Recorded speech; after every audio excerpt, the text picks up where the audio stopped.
আজি মোৰ ওচৰত আছে Motorola Edge 50 Fusion আপুনি যদি 20 পৰা 23000 টকাৰ ভিতৰত এটি মোবাইল লম বুলি ভাবি আছে তেনেহলে এই মোবাইলটো এবাৰ চাব পাৰে ভাল কেমেৰা ডিসপ্লে লং ব্যাটাৰী লাইফ এই আটাইখিনি আপোনালোকে এই মোবাইলটোত পাই যাব ডিজাইনৰ যদি কথা কও পিছফালে দিয়া আছে ভেগান লেদাৰ ফিনিশ লগতে দুটা কেমেৰা মডিউল ফ্ল্যাশ আৰু Motorola এটি লোগো ৰাইট সাইডত দিয়া আছে volume up and down button power button আৰু এটি মাইক তলৰ ফালে দিয়া আছে স্পিকাৰ টাইপ সি পোৰ্ট মাইক সিম কাৰ্ড ট্ৰে লেফট সাইডত একো দিয়া হোৱা নাই ওপৰৰ ফালে আন এটি মাইক লগতে ডলবি এটমছ লিখা দেখা পাব ফ্ৰণ্টত কাৰ্ভ ডিসপ্লে দিয়া আছে লগতে ইয়াত গৰিলা গ্লাছ 5 ৰ প্ৰটেকচন পাই যাব এই মোবাইলটিৰ ডিসপ্লে সাইজ হৈছে 6.67 inch full HD plus display POLED screen লগতে ইয়াত 1600 নিটছ পিক ব্ৰাইটনেছ পাই যাব এই মোবাইলটি IP68 ৰেটিংৰ লগত আহে অৰ্থাৎ আপোনালোকে এই মোবাইলটো পানীত ডুবালেও একো নহব পাৰফৰমেন্সৰ যদি কথা কও ইয়াত দিয়া আছে Snapdragon 7S Gen 2 প্ৰচেছৰ যাৰ বাবে BGMI দৰে গেম 60 FPS ত খেলিব পাৰিব 8GB 128GB 12GB 256GB দুটা ষ্টৰেজ অপচনত আপোনালোকে এই মোবাইলটো কিনিব পাৰিব আৰু মই এখিনিতে ফোনটিৰ ষ্টৰেজ কোৱালিটিৰ ওপৰত অকনমান কথা কৈছো আপোনালোকে যদি মোৰ ইনষ্টাগ্ৰামৰ এই ৰিলটো চাইছে নিশ্চয় গম পাইছে যে ষ্টৰেজৰ কিছুমান কোৱালিটি থাকে আৰু সেই ষ্টৰেজ কোৱালিটিৰ ওপৰত মোবাইলটিৰ পাৰফৰমেন্স বহুত নিৰ্ভৰ কৰে ৰেমৰ যদি কথা কও 8GB 12GB দুইটাতে আপোনালোকে LPDDR4X RAM পাব আৰু যদি ৰোমৰ কথা কও অৰ্থাৎ এই মোবাইলটিৰ ষ্টৰেজৰ যদি কথা কও 128 256 দুইটাতে আপোনালোকে UFS 2.2 ষ্টৰেজ পাই যাব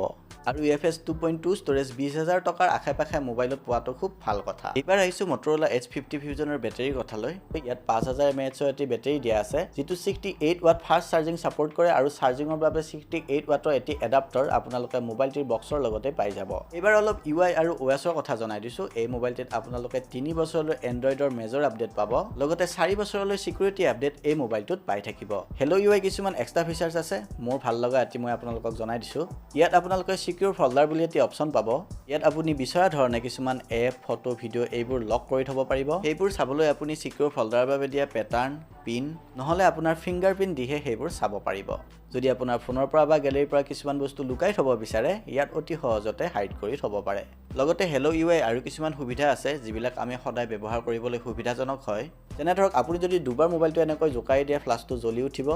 আৰু যদি দুবাৰ এনেকৈ জোকাই দিয়া ফ্লাছটো নুমাই যাব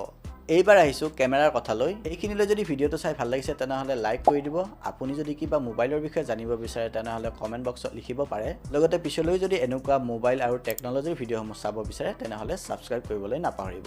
বেক কেমেৰা দিয়া আছে Sony Lightyear 700C সেন্সৰৰ লগত 50 মেগাপিক্সেলৰ এটি কেমেৰা লগতে 13 মেগাপিক্সেলৰ আল্ট্ৰা ওয়াইড আৰু 32 মেগাপিক্সেলৰ সেলফি কেমেৰা দিয়া আছে ফটোৰ বাবে macro mode ultra wide 1x 2x আৰু 10x লৈ ডিজিটেল জুম পাব পোৰ্ট্ৰেট ফটো ক্লিক কৰি যদি আপোনালোকে ভাল পায় তেনেহলে 24mm 35mm 50mm এনেকৈ তিনটা অপচন পাব লগতে প্ৰো মোড ডকুমেন্ট স্ক্যান কৰিবলৈ স্ক্যানাৰ আৰু ভিডিওত ফ্ৰন্ট আৰু বেক দুয়োটা কেমেৰাতে 4K 30 fps ৰেকৰ্ড কৰাৰ সুবিধা পাই যাব মই কেইটামান কেমেৰা স্যাম্পল আৰু ভিডিও ৰেকৰ্ডিং এড কৰি দিছো আপোনালোকে চাব পাৰে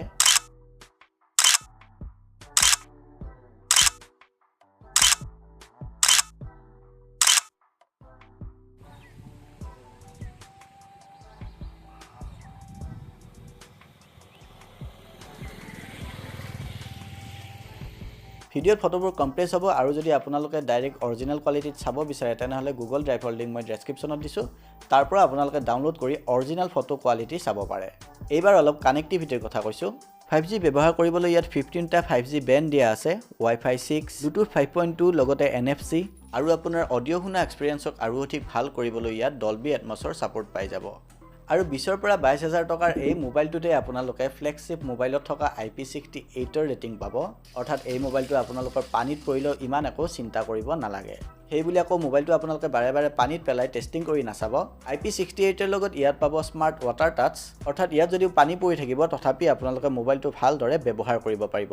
বহুত মোবাইলত আপোনালোকে দেখিব যে যদি পানী পৰি থাকে মোবাইলটো টাচ নহয় বা কৰবাত টাচ কৰিলে কৰবাত টাচ হয় তেনেকুৱা প্ৰবলেম আপোনালোকে এই মোবাইলটোত নাপাব এই মোবাইলটো যদি আপুনি লব বিচাৰে Flipkart আৰু Amazonত পাই যাব অফাৰ যদি এপ্লাই কৰে প্ৰায় 21000 ৰ আশে-পাশে এই মোবাইলটো কিনিব পাৰিব আপোনাৰ যদি এই মোবাইলটোলৈ কিবা কোৱেশ্চন আছে তেনেহলে কমেন্ট বক্সত লিখিব পাৰে লগতে যদি কিবা বেলেগ মোবাইলৰ বিষয়ে কিবা সুধিব আছে হেইটো আপোনালোকে কমেন্ট বক্সত লিখিব পাৰে মই নিশ্চয় আপোনালোকক ৰিপ্লাই কৰিম ভিডিওটো যদি ভাল লাগিছে লাইক কৰি দিব আৰু পিছলৈ এনেকুৱা ভিডিও মই চাই থাকিবলৈ সাবস্ক্ৰাইব কৰিবলৈ নাপাহৰিব